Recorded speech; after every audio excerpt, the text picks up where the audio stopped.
The stock market. You hear about it all the time, right? It's kind of seen as this huge indicator, like a measure of the nation's wealth. Or where fortunes are made, that whole Right, story. exactly. But, you know, how much do we really get about what makes it tick? Is it always like a true reflection of the economy, or is there maybe more going on? Well, that's exactly what we're hoping to unpack for you today. Yeah, we're really diving in. We are. We've gathered quite a range of sources, some documentary clips, academic papers on finance stuff, historical analyses, So a real mix. a real mix. And the goal is to untangle the stock market for you. We'll look at its history, which is surprisingly old, how it actually works, and these really powerful tools it created, like derivatives. Ah, derivatives. Okay. Yeah, and we'll also get into that whole connection, or sometimes disconnect, between the market and the real economy. Plus those patterns, the booms and busts that just seem to keep happening. Okay, sounds fascinating. Get ready for some maybe some surprising facts, some aha moments. Hopefully by the end you'll look at the financial news totally differently, feel much more informed. All right, let's start at the beginning then. Let's peel it back. When we say the stock market, what is that fundamentally? Well, at its most basic, it's just an organized exchange, a Hmm. place where shares, pieces of ownership in public companies are bought and sold between investors. Okay. One of our sources had a neat analogy, like a fancy lemonade stand. Hmm. If you buy a share, you're betting that little piece will be worth more later, Yeah. either because the stand makes profit or just because someone else wants to buy it for more. Right. You believe it'll have future value. Exactly. And for the companies, they use this to raise money, yeah, Precisely. through IPOs. Precisely. Initial public offerings is how they get big chunks of capital from investors to, grow their business, build new factories, whatever. And the investors hope to get a return. Either the stock price goes up, capital gains, or the company pays out profits, dividends. That's the core idea. And what's wild is how far back it goes. We're talking 1500s, places like Antwerp, London. They had early forms of trading. 1500s. Wow. Yeah, but let's say, modern stock market, that really started with the Amsterdam Stock Exchange, 1668. They famously offered shares in the Dutch East India Company. So that was like the first big IPO. You could kind of see it that way, Yeah. an early version. Yeah. Then London followed, 1773, London Stock Exchange. Early trading happened in, like, coffee houses. Jonathan's Coffee House, specifically. Coffee houses. And then for the U.S. Big moment was 1792, May 17th. 24 brokers met under a buttonwood tree on Wall Street. The Buttonwood Agreement, right? That's the one. Signed the agreement, founded the New York Stock Exchange, the NYSE. Though back then it was small, just traded a few government bonds, really. Okay, so NYSE is the old guard. What about NASDAQ? NASDAQ's the newer kid on the block. Yeah. Founded in 1971, it's different. No physical trading floor, it's all electronic. The tech exchange. Pretty much. You find Apple, Facebook, lots of tech giants there. Yeah. And that shift from people shouting bids on a floor, open outcry, to electronic trading, that's happened globally. It's way more efficient. And the scale today is just huge, isn't it? Oh, absolutely. NYSE is still the biggest by market cap, something like $25 trillion. NASDAQ's around $16 trillion. And you've got major exchanges like India's National Stock Exchange, London. It's a global network. So it evolved from coffee houses and trees to this massive electronic system where, ordinary people, like, you can theoretically own a tiny piece of huge companies. It's an avenue for building wealth. If things go right, yeah. But it hasn't just stayed simple buying and selling of stocks, has it? It got more complicated. These things called derivatives came along. That's right. And the name itself, derivative, kind of gives it away. Its value is derived from something else, an underlying asset. Like a stock. Could be a stock, yeah. Or a bond, foreign currency, gold, oil, you name it. Okay, so what's the point? Why create these complex things? Well, the basic idea is twofold, really. One, they let you lock in prices for the future. Yeah. So protection against prices moving against you, managing risk. Okay, risk management. But, and this is crucial, they also create opportunities to profit if you're willing to take on risk. Right. They basically allow risk to be transferred from those who don't want it to those who do. Interesting. A risk marketplace. Kinda, yeah. And it's led to what some call a derivatives revolution. The trading volume is just mind-boggling. Estimates put it over 30 trillion US dollars annually, globally. 30 trillion. Yeah, like over 100 times India's entire GDP, just in derivatives trading. Wow. Okay, that scale. Does that mean immense power or maybe immense risk? Or both? It's definitely both. It shows how interconnected finance is now and how much demand there is for managing risk. Yeah. It's powerful. But yeah, the complexity, the leverage, it can amplify problems if things go wrong. Right. So let's break down the main types. You mentioned forwards and futures. They sound similar. What's the difference? They are similar in concept, but key differences. A forward contract is a private deal, just between two parties. They agree to buy or sell something at a set price on a future date. Customized, then. Exactly. Customized. And traded over the counter, or OTC, not on a public exchange. Think of an Indian company buying parts from the U.S. They owe $1 million in 90 days. They worry the rupee might weaken. So they'd pay more rupees for the dollars. Right, so they can go to a bank and arrange a 90-day forward contract. Lock in an exchange rate today, say 50 rupees per dollar. No matter what the actual rate is in 90 days, they pay 50 million rupees. Hedges their risk. Okay, a private tailored deal. How are futures different? Futures are the opposite in many ways. They're standardized. Specific contract sizes, dates, quality, Right. traded on organized exchanges like the Chicago Mercantile Exchange. That one's been around since 1898. Standardized and on an exchange. What else? The big one is the clearinghouse. This is huge. The clearinghouse steps into the middle of every trade. It guarantees that both sides will honor the contract. Ah, so it takes away the risk of the other guy defaulting? Exactly. It neutralizes counterparty risk, makes the market much safer, much more trustworthy. That seems vital for something so complex. It really is. Another key difference. Futures are mark-to-market daily. Mark to market. What's that? It means they calculate the profits or losses on your position every single day based on that day's closing price. And money moves in or out of your account daily, So you settle up every day. pretty much. Huh. It leads to the margin system. Hmm. You put up an initial deposit, and if your position loses value, you might get a margin call to add more money. It's a pay-as-you-go system to ensure everyone can meet their obligations. Prevents losses from piling up unseen. Right. Now, futures can involve physical delivery, like you actually get the wheat or the oil, but mostly, especially for financial things like stock indexes, they're settled with cash or an offsetting trade. You can't really deliver the S&P 500 index around. Huh, right. Okay, so forwards are private, futures are public, standardized, guaranteed by a clearinghouse, and settled daily. Who uses these? Good question. Three main groups. First, hedgers, like our Indian importer or a farmer selling wheat futures to lock in a price before harvest. They want to reduce risk. Makes sense. Second, speculators. They're taking on risk, betting on which way prices will go. Maybe buying oil futures because they think the price will rise. They provide liquidity, Or actually. kick the other side of the hedger's trade sometimes. Often, yeah. And third, arbitrageurs. These folks look for tiny temporary price differences between markets. Like if gold futures are slightly cheaper in London than New York, they'll buy in London and sell in New York simultaneously for a risk-free profit. And that helps keep prices aligned. Exactly. Arbitrageurs help make markets efficient, ironing out those little wrinkles. Okay, so forwards and futures manage future price risk. What about options and swap? Right, options are different again. Mhm. An option gives the buyer the right, but crucially not the obligation to either buy or sell an asset. Right, not obligation, so you can walk away. You can. If you buy the right to buy, that's a call option. The right to sell is a put option. There's a set price, the strike price, and an expiration date. And you pay something for this, right? A premium. Yes, you pay a premium for the option. There are also different styles, like American options you can exercise anytime before expiry versus European ones only on the expiry date. And traders use complex measures, the option Greeks, to gauge how sensitive the option price is to things like stock price changes or time decay. It gets quite technical. Sounds like it. Like financial engineering. How are they used in practice? Well, let's say you own stock, but you're worried it might fall short term. You could buy a protective put.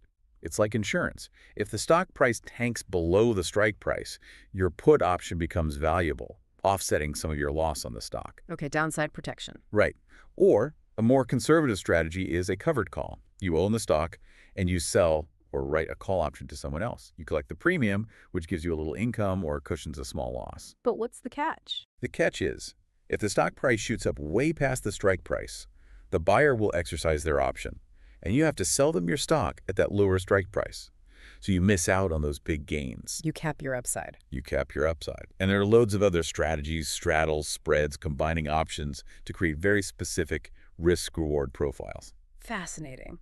Okay, last big category, swaps. What are those? Swaps are basically agreements to exchange cash flows over time. Their origin is interesting. They came out of these back-to-back loans companies used in the 70s to get around rules on moving money across borders. Sneaky. Hey, resourceful, maybe? The most common type is an interest rate swap. Imagine Party A pays a fixed interest rate, say 5%, to Party B. In return, Party B pays Party A a floating rate, like whatever the current market rate is. And they don't exchange the original loan amount, just the interest payments? Exactly. No principal changes hands, usually. Why do this? Well, say your company borrowed money at a floating rate, but you're worried rates will rise. You can enter a swap to pay fixed and receive floating. Boom. You've just transformed your risky floating rate debt into predictable fixed rate debt. Clever. Hedging interest rate risk. Precisely. Or you could do the opposite if you think rates will fall. Then there are currency swaps. These are a bit different because they do usually involve exchanging principal amounts at the start and end, plus swapping interest payments in different currencies along the way. Why do that? Multinational companies use them a lot. Maybe an Indian firm earns dollars in the U.S. but owes rupees in India. A U.S. firm might have the opposite situation. They can swap those cash flows to match their income and expenses in the same currency, removing exchange rate risk. Okay, matching income and outgoings. And sometimes they could even use swaps to borrow money cheaper by tapping into markets where they have a comparative advantage. There are also commodity swaps, equity swaps. It's a very flexible tool. It really sounds like these instruments evolved to meet specific needs in the market, right? Managing all sorts of risks. Absolutely. The demand just exploded, especially with financial markets getting more volatile and more globalized. Plus, companies started relying more on capital markets, not just banks, for funding. Derivatives provided the tools to manage the risks that came with that. They helped transfer risk efficiently. But this brings us to the less rosy side of the story. History has shown these markets can be incredibly volatile, boom and bust. Yes. And that disconnect we mentioned earlier between the stock market's performance and the sort of everyday economy, that's a recurring theme. How so? Well, sources point out that even during long bull markets, wages for many people haven't really kept pace.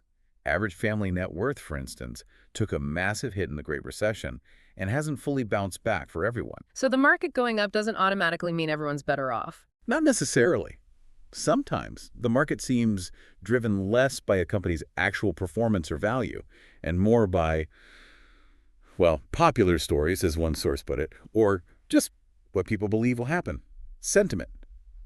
Narrative. Like historical bubbles. The railway mania.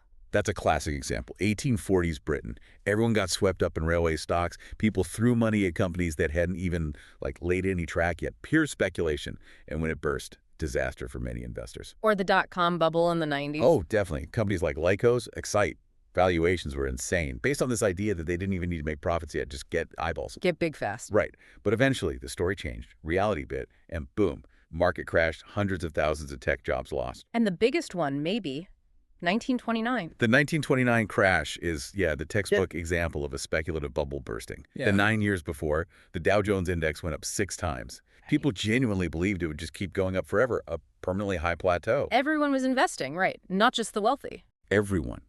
Factory workers, shop owners. The lure was irresistible. And what really poured fuel on the fire was buying on the margin. We mentioned that borrowing to buy stocks. Exactly. You only needed to put down maybe 10% yourself, borrow the rest from your broker, using the stock as collateral. People mortgaged their homes, their businesses, thinking it was a sure bet. Sounds incredibly risky in hindsight. Totally, because what happens if the stock price drops? Uh-oh, margin call. The dreaded margin call. The broker demands more cash right now to cover the loan. If you don't have it, they force you to sell your stock. Which pushes the price down further. Exactly, creating this vicious downward spiral. It all came crashing down on Black Thursday, October 24th, 1929. Market dropped 11% almost instantly.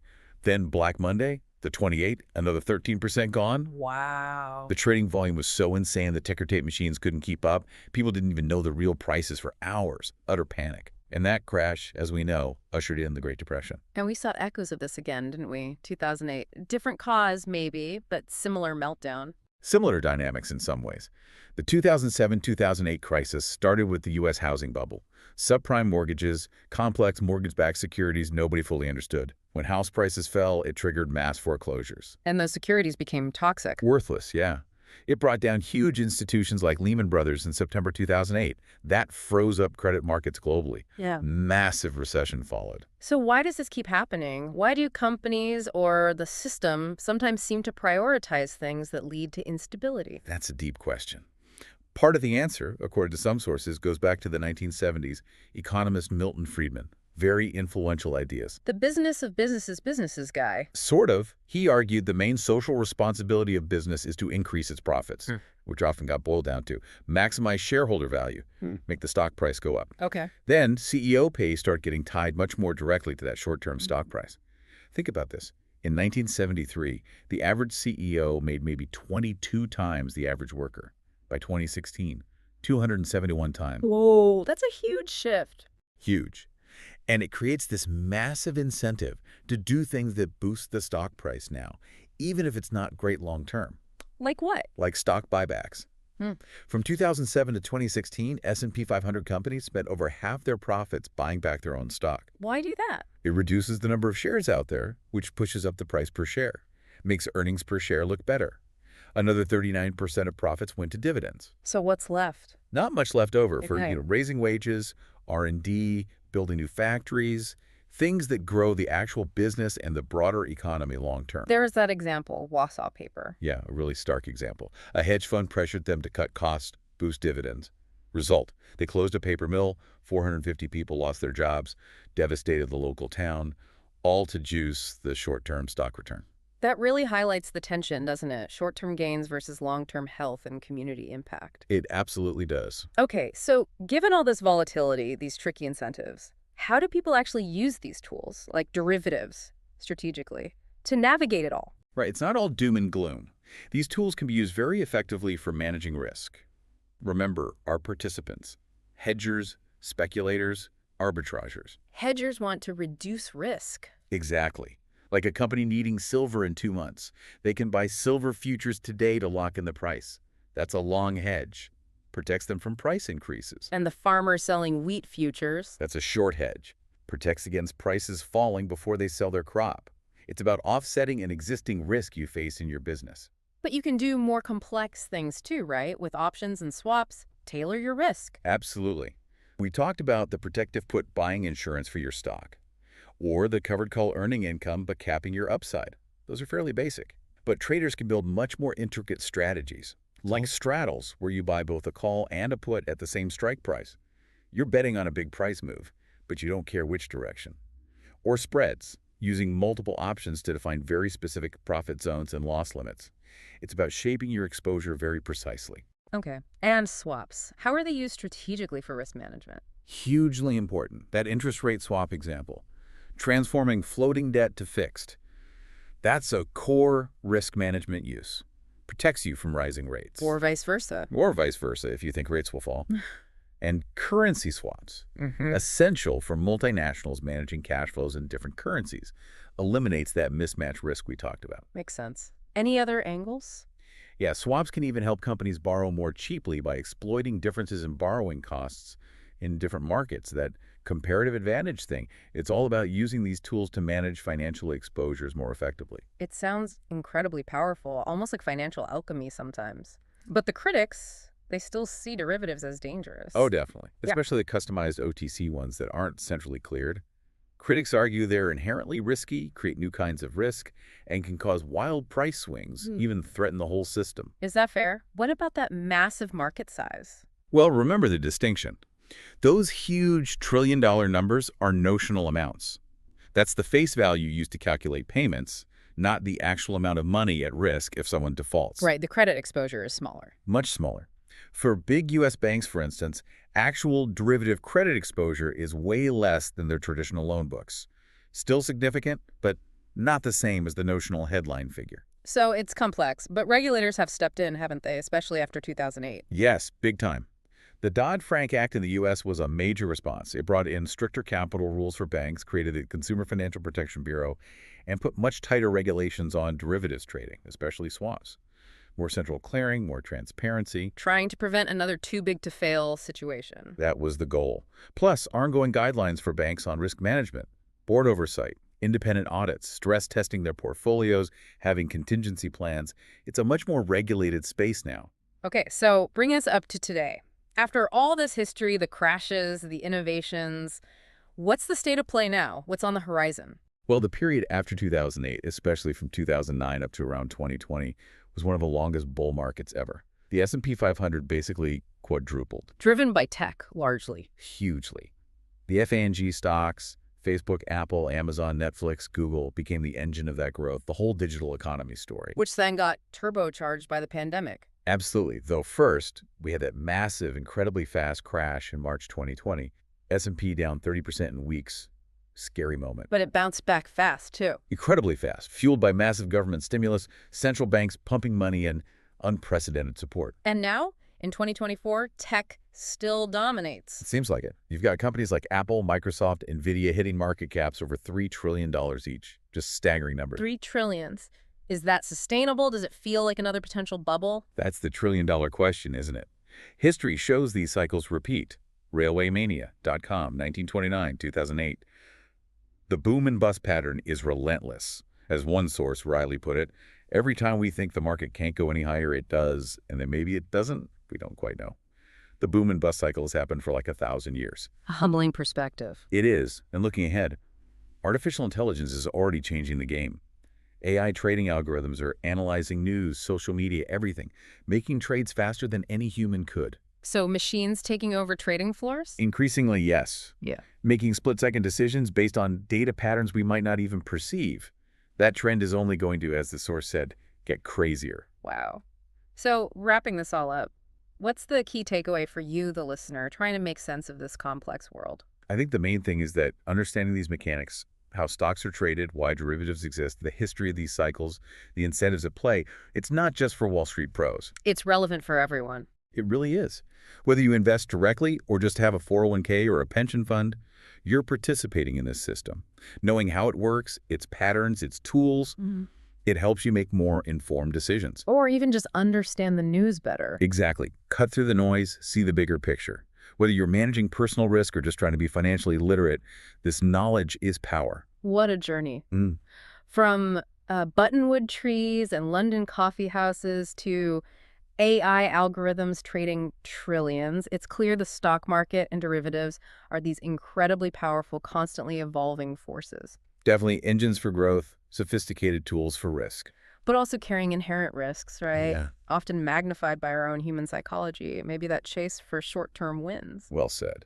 And it underscores that knowledge is key, which leads to maybe a final provocative thought for you to consider. Okay, leave us with something to think about. If, as some of our sources suggest, stock prices are often driven by the most popular story people believe about those companies at any given time, what are the dominant stories we're all buying into today? And what might that mean for tomorrow's market? What story are we telling ourselves now? A perfect question to ponder. We hope this deep dive gave you some powerful new insights. Until next time, keep digging for that knowledge.